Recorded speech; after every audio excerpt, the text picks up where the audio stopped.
Oke.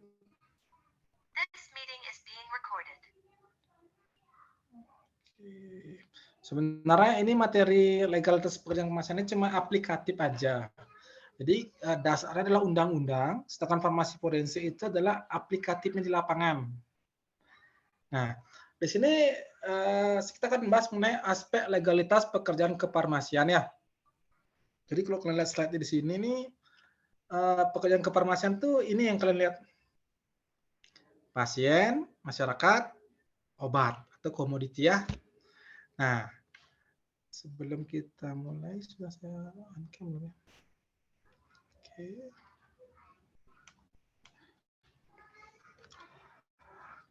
Oke, 3 hal ini. Yang pertama pasien. Otomatis pasien yang ketika kalian memberikan suatu obat atau enggak ada permasalahan dalam obat, hal utama yang kalian perhatikan adalah pasiennya. Ini yang paling berdampak langsung. Jadi kalau pasiennya kenapa-kenapa atau ada masalah dengan kesehatannya ketika dia minum obat, nah ini jadi suatu temuan dalam kasus hukum kesehatan. Nah, kalau masyarakat ini lebih menitikberatkan kepada pengertian. Jadi masyarakat di sini artinya ke edukasinya. Jadi kalau kalian salah memberikan informasi atau nggak salah memberikan suatu informasi ke masyarakat, ini juga bisa jadi suatu temuan hukum dia. Kemudian komoditi ini yang lagi ngetren sekarang adalah kasus sirup ya, yang mengandung zat eksipien yang berlebih. Jadi ketika ada suatu obat yang tidak sesuai dengan aturan yang berlaku, ini juga bisa jadi temuan hukum.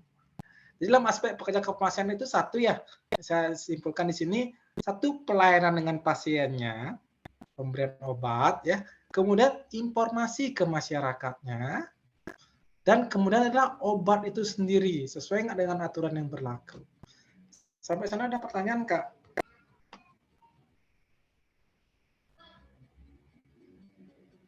Ada pertanyaan nggak? Dari saya belum. Belum, Pak.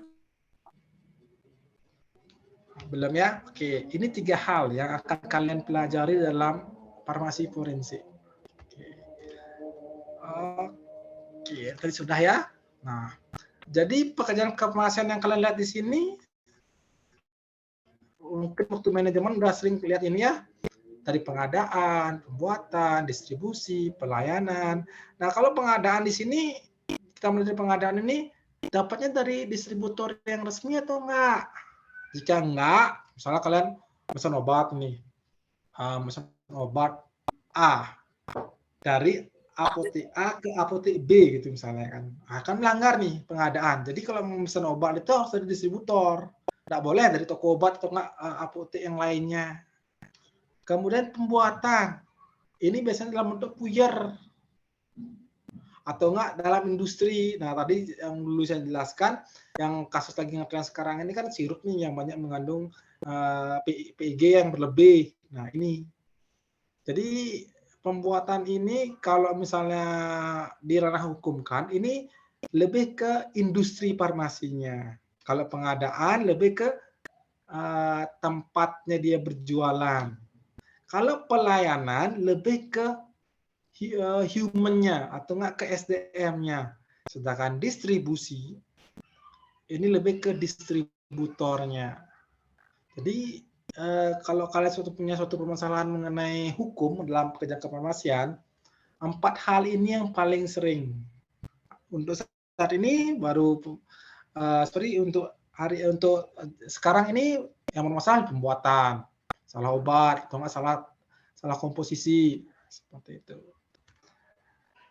Oke, sebelum saya mulai, nah di sini bisa kalian baca. Ini adalah landasan hukumnya. Mungkin nanti ada tambahannya undang-undang kesehatan juga di sini ya. Oh, ini sudah ada, tapi ini yang terlama, yang terbaru tahun nanti ada saya jelaskan yang terbaru udah ada ya. Nanti akan saya jelaskan mungkin di undang-undang kesehatan mungkin dapat nggak kalian undang-undang kesehatan? Waktu di UUD dapat undang-undang kesehatan nggak? Betul belajar undang-undang. Halo? Halo? Terdengar suara saya? Dapat, Bapak. Waktu kuliah undang-undang dapat undang-undang kesehatan nggak?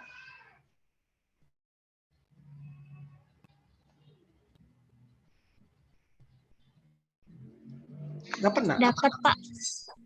Oke, berarti udah ada gambarannya kan. Nah, mungkin sekarang sekilas saja mengenai hal ini. Ini mungkin pekerjaan farmasi bisa kalian baca, pembuatannya termasuk pengendalian mutu, sejarah farmasi, pengamanan, pengadaan, penyimpanan, distribusi, pengelolaan obat, dan sebagainya. Kemudian ini pasal-pasalnya, kode etik. Ini bagannya ya. Oke, saya buatkan sekarang. Biasa kalau aspek legalitas pekerjaan farmasian itu ini, yang paling pertama adalah perlindungan konsumen. Jadi keamanannya, kemudian khasiatnya, mutu, dan kepastiannya, pasiennya sembuh nggak. Tapi yang paling utama ini biasanya, perlindungan ke konsumennya. Jadi kalau ada misalnya obat yang efektif, tapi obatnya sangat mujarab, tapi efek sampingnya tinggi, biasanya kena kasus di sini. Nah, kalau kalian pernah belajar undang-undang, saya ingin bertanya nih ke kalian. Sudah pernah nggak dengar hukum pidana, perdata, sama sanksi administratif?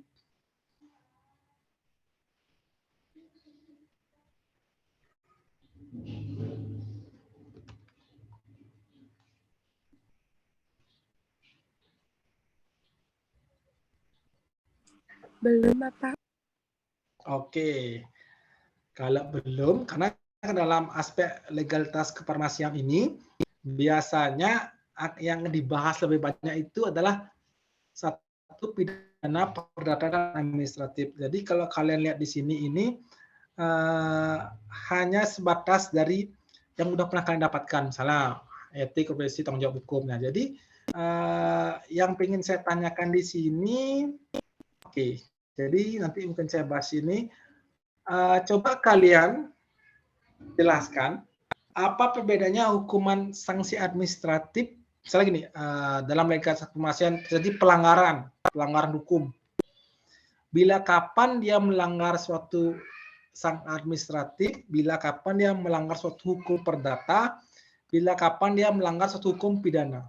Saya tunggu ya 10 menit untuk diskusi. Nanti akan saya tanya satu-satu ya. Jadi pertanyaannya adalah dalam legalitas pekerjaan kefarmasian, bila kapan dikatakan melanggar suatu sanksi administratif, bila kapan dikatakan melanggar suatu tindakan perdata, bila kapan melanggar suatu tindakan pidana. Oke, 10 menit diskusi ya. Saya tunggu, nanti akan saya tunjuk satu-satu ya.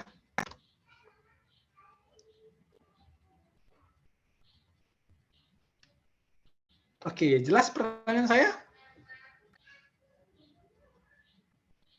Jelas ya pertanyaan saya? Jelas, Pak. Jadi untuk pertanyaannya saya ulang, Ya. Pak, lebih sekali. Ya. Bila kapan pelanggaran bisa dikenakan sanksi perdata, bila kapan tindakan itu dapat diberikan sanksi pidana, sama lagi satu apa ya, Pak? Sanksi administratif. Oh ya, baik. Terima kasih, Pak. Oke, coba ya. Saya tunggu 10 menit ya untuk diskusi. Nanti kan saya tanya satu-satu. Saya tunjuk nanti ya.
ada yang bersuara tadi?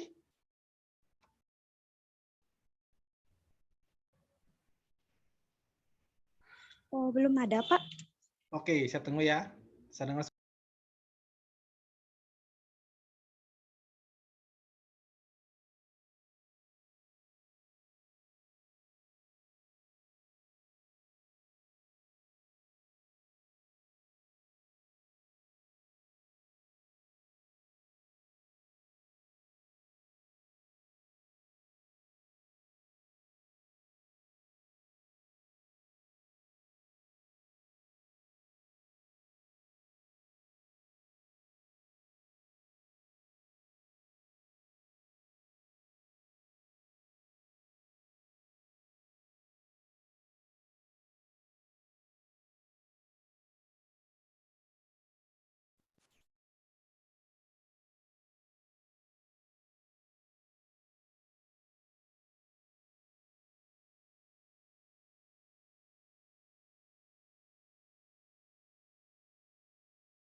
Oke, sudah? Sudah semuanya? Ada yang mau coba nggak? Izin mencoba menjawab, Pak. Oke, silakan, silakan. Saya NIM 028 ingin mencoba menjawab eh, bila kapan tindakan diberikan sanksi administrasi Oke, perdata satu-satu dan ya. pidana. Satu-satu ya. Itu Satu satu ya. ya. Administrasi, pidana, atau perdata pilih? Eh, Pilih perdata, Bapak. Saya mau Oke, coba yang perdata. perdata. Oke, Iya. silakan, Ah, silakan ah. perdata. Tindakan hukuman perdata itu terjadi apabila terdapat hal-hal yang menyebabkan tidak dipenuhinya isi perjanjian di dalam transaksi farmasetik dan juga terjadinya perbuatan pelanggaran hukum sehingga menimbulkan kerugian. Itu sih, Pak. Oke, saya simpan. Menimbulkan kerugian. Oke, saya simpan. Ada yang mau menambahkan nggak? Atau ada yang mau lain? Mau mencoba? Izin menjawab, Pak. Oke, silakan. 10509. 105, silakan. NIM berapa, Pak? 105. Eh, izin menjawab yang untuk perdatanya ya, Pak. Oke, perdata. Silakan. Untuk perdata itu pelanggaran yang bisa terjadi kena hukuman itu dengan malpraktik perdata.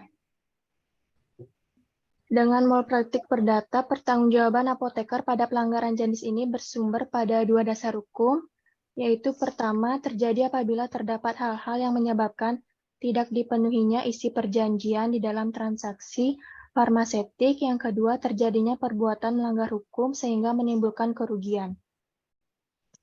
Oke. Coba jangan ada yang baca. Coba pakai logika aja jawabnya. Jadi kalian baca dulu, terus kalian simpulkan pakai bahasa kalian sendiri. Coba. Coba, Pak. Oke, ada yang mau coba nggak lainnya? 009, Pak. 058, Pak. 09. Oke, coba 009. Saya izin menjawab yang sanksi administrasi, Pak. Sanksi administratif, oke. Contohnya? Itu diberikan apabila apoteker itu melakukan kesalahan atau kelalaian dalam memberikan obat yang mengakibatkan pasien itu menderita kerugian materi, fisik, bahkan sampai meninggal dunia, Pak. Oke. Saya simpan dulu ya. Ada yang lain nggak? Lagi 2 orang, coba lagi 2 orang. 08. Pidana perdata. 070, Pak. 070. Oke, coba pidana atau perdata? Pidana. Oke, pidana. Silakan. Pelanggaran hukum pidana bila mana apoteker itu mengedarkan sediaan farmasi tanpa memiliki izin edar. Oh, tanpa izin edar. Oke, saya simpan. Izin menjawab, Pak. Oke, silakan NIM. NIM 062. 62. Oke, silakan 62. Jadi tindak pidana itu bisa dikenakan kepada tenaga kesehatan apabila tenaga kesehatan itu melakukan praktik jika tidak mempunyai surat izin praktek sama STR, Bapak. Selain itu juga Oke. selain itu bisa juga dia sengaja memberikan pelayanan kepada kepada pasien padahal dia sudah tahu kalau dia itu nggak punya STR sama surat izin praktek gitu dengan sengaja, Pak. Oke. Terima kasih. Simpan ya. Yang perdata sekarang, yang perdata coba yang perdata.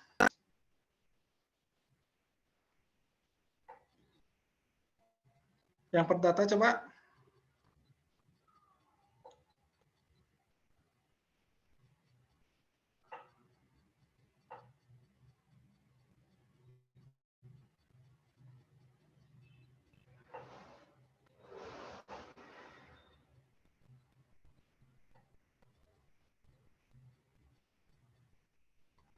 Ayo yang perdata.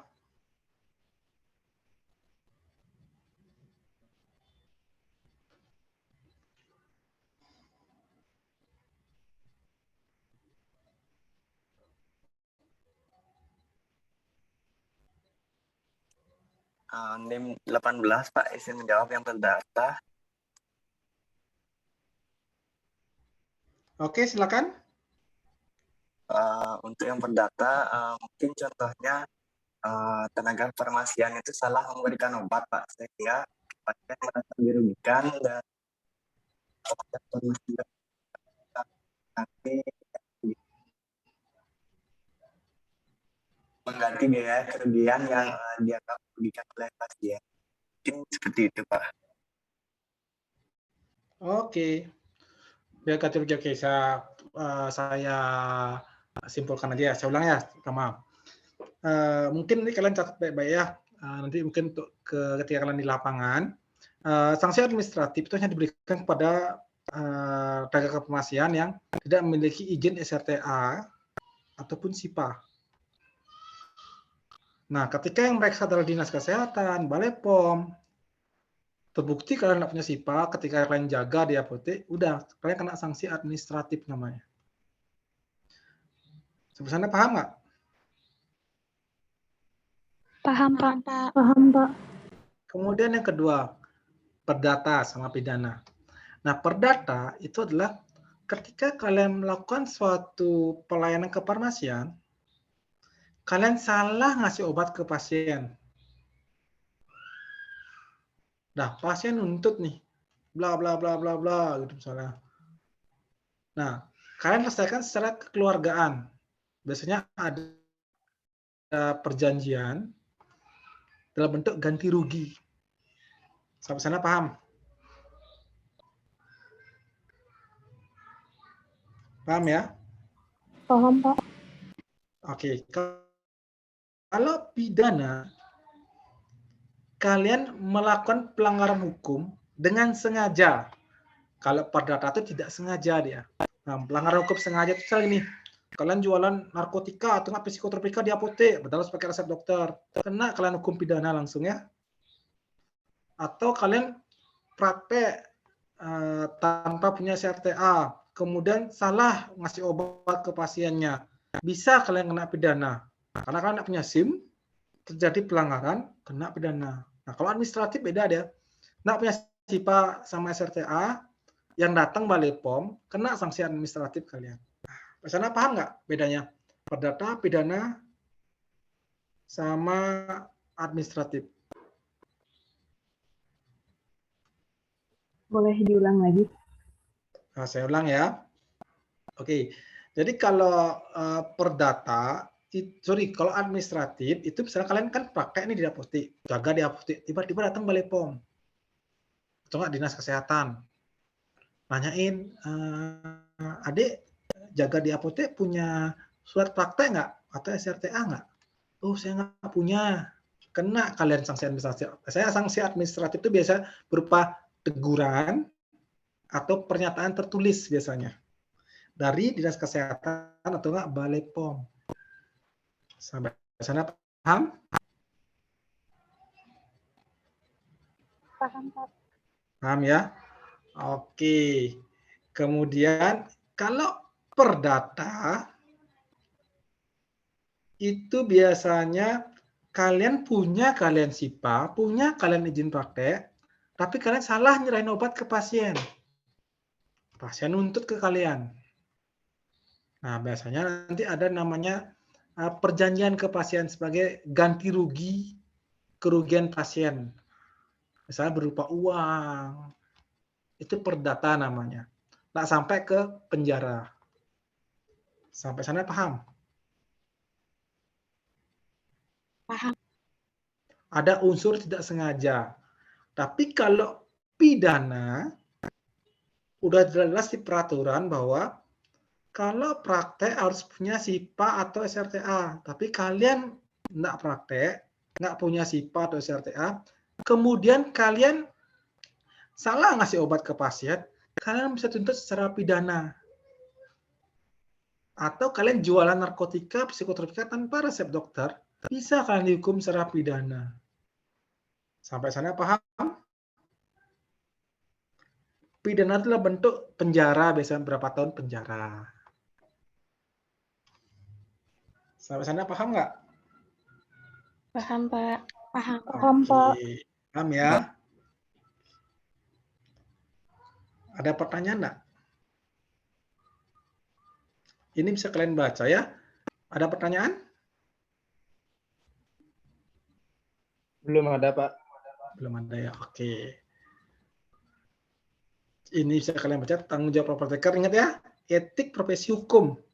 Jadi secara etika, moral, kalian harus bisa memberikan tanggung jawab ke masyarakat. Profesi artinya sesuai dengan keahlian kalian. Hukum tadi ya, pidana, perdata, atau administratif.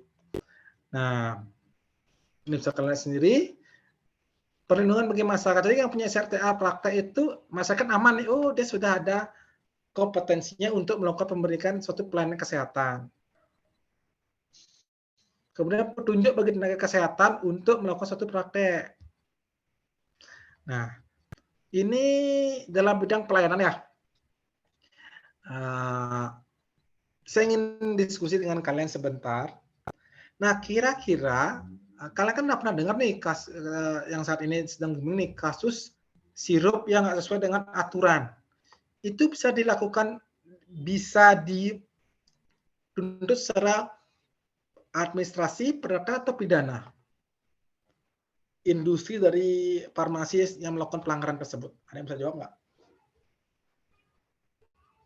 Pidana, Pak. Oke, alasannya apa? Karena dia udah tahu bahwa PEG sama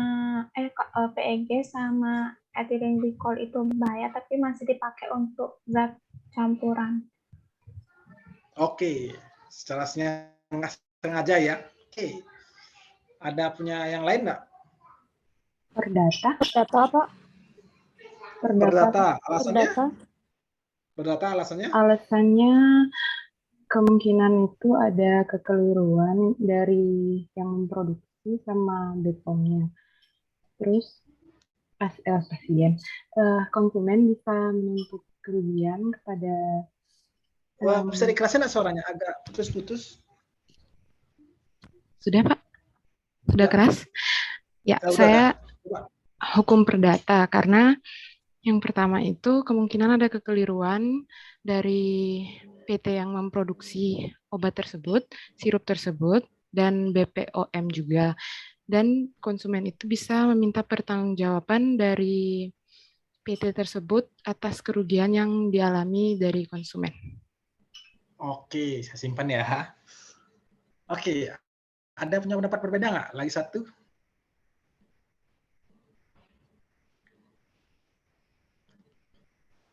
Izin berpendapat, Pak. Oke, silakan. Saya NIM 062. Menurut saya itu dia kena sanksi pidana karena kenapa? Karena dari pihak yang memproduksi itu pasti dia sudah tahu dan udah tes dari kadar PEG yang digunakan kayak gitu, Pak. Dari sediaan yang bakal dia edarkan. Jadi kan di setiap obat itu ada kayak ketentuan berapa persen bisa menggunakan PEG. Kalau melebihi itu pasti tentunya sudah dicek terlebih dahulu sebelum diedarkan yang kayak gitu. Kalau misalnya menurut saya itu pidana karena sengaja dilakukan. Terima kasih. Oke, terima kasih ya. Oke, saya bantu ya. Nah, saya bahas sekarang. Tadi kan saya bilang kan apakah kena sanksi administratif, perdata, atau pidana. Kalau sanksi administratif, dia biasanya CPOB yang dicabut ya sama Dinas Kesehatan Balai POM ya. CPOB kan tahu kan cara produksi obat yang baik, itu dicabut dia. Ibaratnya CPOB itu sistemnya industri. Nah, dia.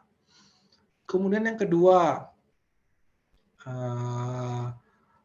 pidana. Kenapa pidana? Karena dia seharusnya ketika dia melakukan suatu produksi obat, dia sudah melakukan uji namanya quality control dan manajemen QC-nya. Kalau kalian belajar industri obat, pasti udah paham tuh. Nah, ketika itu dia lalai,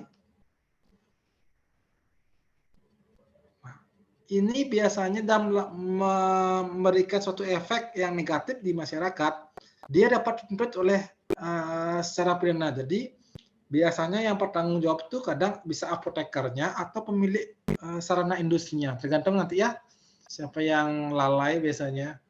Kalau perdata itu lebih cenderung ke ganti rugi. Nah, tapi dalam hal ini, karena sudah sengaja melakukan suatu tindakan, itu biasanya nggak bisa lagi ke perdata, tapi udah langsung ke pidana. Kalau administratif, pasti ada pencabutan izin CPOB-nya. Oke, sampai sana paham nggak? Paham, Pak. Paham, Pak. Paham ya? Nah, kalian lihat di layar monitor nih, ada namanya aspek perlindungan hukum bidang kefarmasian. Kita kan ada namanya POR ya, Undang-Undang Operasional, udah sering kita bahas di semester yang lalu, swamedikasi dan pelayanan resep. Nah, swamedikasi itu dan pelayanan resep ini ada dua hal yang berbeda. Nah, kalau swamedikasi yang kalian ketahui adalah pengobatan sendiri, kita yang ngasih obat ke pasien. Jadi ketika ada kesalahan, kita yang ngasih obat kesalahan, ya udah kita yang salah. Tapi kalau pelayanan resep, ketika terjadi kesalahan resep, siapa yang bersalah? Ada yang bisa jawab nggak? SDM-nya, Bapak. Ya? Ada kesalahan resep. Misalnya ada obat yang salah dosisnya, diresepkan oleh dokter. Siapa yang salah? Izin menjawab, Bapak. Oke, silakan. Saya NIM 004, Angelina. Menurut saya, kalau misalnya kesalahan dalam resep Nike, yang salah itu dokternya atau SDM, sumber daya manusianya. Oke, dokternya. Yang menyalahkan resep, salah nggak? Yang melayani resep, salah nggak? Salah juga nih, semua salah nih. Izin menjawab, Bapak. Oke, silakan. Menurut saya, kalau misalnya sudah sampai ke tangan misalnya kefarmasian, terus kalau misalnya si kefarmasiannya itu tetap ngasih, tapi dia nggak screening lagi resepnya, itu juga salahnya SDM-nya. Oke, salah SDM-nya. Oke, jelek ya kerja di farmasi ya ternyata ya. Yang dokter salah nulis resep, kita salah baca, kita salah juga ya. Ya sebenarnya gini, ada aturannya. Jadi ini yang biasanya yang sering yang saya fokuskan di resep ya. Jadi kalau misalnya ada resep, dokternya salah dosis. Dalam apotek atau apotek klinik rumah sakit, dia kan punya SOP nih. Apotek klinik atau apotek atau puskesmas itu wajib punya SOP. Jadi yang pernah melakukanlah screening resep. Kalau sudah kalian lakukan itu, oh ini resepnya kayaknya salah, oh kayaknya dosisnya kelebihan ini, dokternya kayaknya mungkin salah nulis. Ketika ada salah nulis, salah gini ya dosisnya, kalian telepon dokternya. Kalau misalnya nggak diangkat sama dokternya, kembalikan lagi ke pasiennya. Bu, maaf Bu, ini kayaknya dokternya salah nulis dosis, bisa kembali nggak ke ke dokter yang bersangkutan, seperti itu. Kalau misalnya kalian nggak melakukan suatu SOP yang tertera di apotek, ya kalian yang salah. Atau kalau sudah kalian konfirmasi dan kembali ke dokternya, dibilang sama dokternya adalah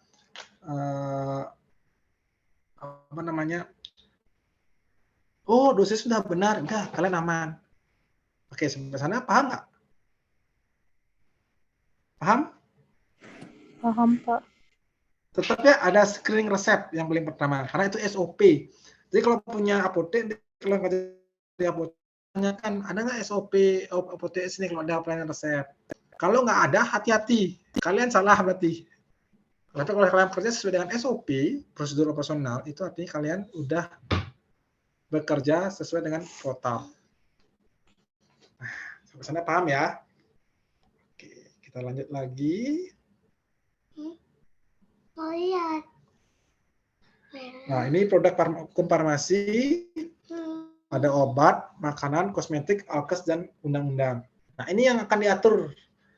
Biasanya kalau farmasi ini ya, yang paling sering obat, kosmetik, ataupun alkes. Yang paling sering lagi adalah obat. Karena kita pelayanan kesehatan pasti lari ke sini ke obat ya. Nah, ini tadi udah ya, isi hukum udah. Isi tadi udah ya, administrasi, ini sana, ini perdata, udah tadi saya jelaskan ya, pidana. ini yang paling sering ini. Jadi saya punya suatu kasus misalnya ada apoteker kerja di apotek, kemudian disuruh jualin narkotika sama pemilik apoteknya. Kemudian ketika terjadi pemeriksaan, yang jadi tersangka adalah apoteker dan investor. Menurut kalian, kira-kira siapa yang akan bersalah ketika ada apotek yang menjual psikotropika narkotika tanpa resep dokter dengan perintah dari investor atau enggak pemiliknya dan dijual oleh apoteker? Kira-kira siapa yang salah nanti? Menurut kalian? Menjawab, Pak. Oke, silakan. NIM 062. Ya. Kalau menurut saya yang bersalah itu apoteker, Pak, karena kan yang mengetahui bisa saja investornya itu dia nggak tahu kalau misalnya tanpa izin tuh nggak boleh jual narkotika kayak gitu. Yang lebih paham itu kan apotekernya. Jadi menurut saya yang salah itu apotekernya. Terima kasih. Oke, ada punya pendapat berbeda? Izin menjawab ya, Pak. Oke, silakan. Oke, saya 004. Menurut saya sama sih kayak tadi, apotekernya salah. Tapi di sisi lain si investor juga pasti salah karena dia tahu di apotek itu nggak boleh jual narkotika. Dan pasti dia tahu kan narkotika itu obat semacam apa. Menurut saya sih keduanya salah tetap. Oke, keduanya salah ya. Nah, sebenarnya simpelnya gini. Ketika kalian kerja jadi apoteker, ada investor yang nyuruh kalian melanggar peraturan undang-undang, kalian bisa memberikan kontrak perjanjian kerjasama. Di sana ada aturan yang berlaku di sana semua. Nah, jadi ketika ada pelanggaran, apoteker harus keluar dari apotek itu. Tapi kalau masih bekerja, apoteker yang salah biasanya. Karena apoteker udah tahu nih ini melanggar aturan, sesuai aturan seperti itu. Investor apa kena juga, tapi nanti sanksinya tergantung dari persidangan biasanya. Tapi kalau apoteker sanksi terberat adalah izin prakteknya dicabut. Hati-hati nih kalau kalian kerja ada investor nakal, itu sebaiknya tolak seperti itu. Kalau dia masih ngotot, kalian harus keluar. Sampai sana paham ya? Paham ya? Oke, kalau paham, ini tolak ukur, tadi ada senar profesi, tadi saya jelaskan, ada SOP. Oke, terima kasih. Ada pertanyaan enggak? Itu legalitas pasiennya, sanksi administratif, perdata, dan pidana. Ingat, produknya adalah ini. Pasien, obat, dan masyarakat. Oke, ada pertanyaan enggak?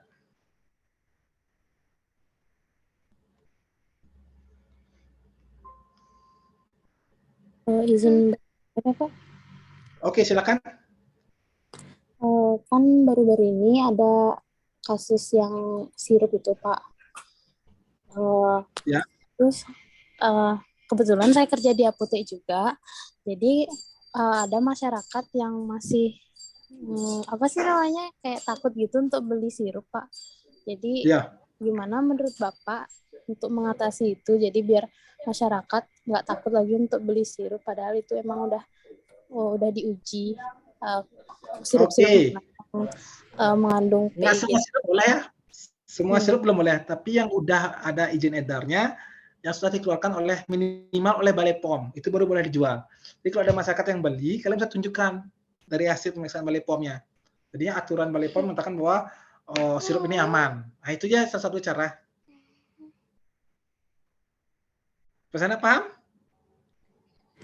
Terima kasih, Pak. Oke, jadi kalian siapkan di apoteknya lampiran dari Balai POM yang terupdate ya. Pak, ini boleh ada pesan dari Balai POM, udah aman gitu biasanya. Kalian juga aman kerja. Ada pertanyaan lain enggak?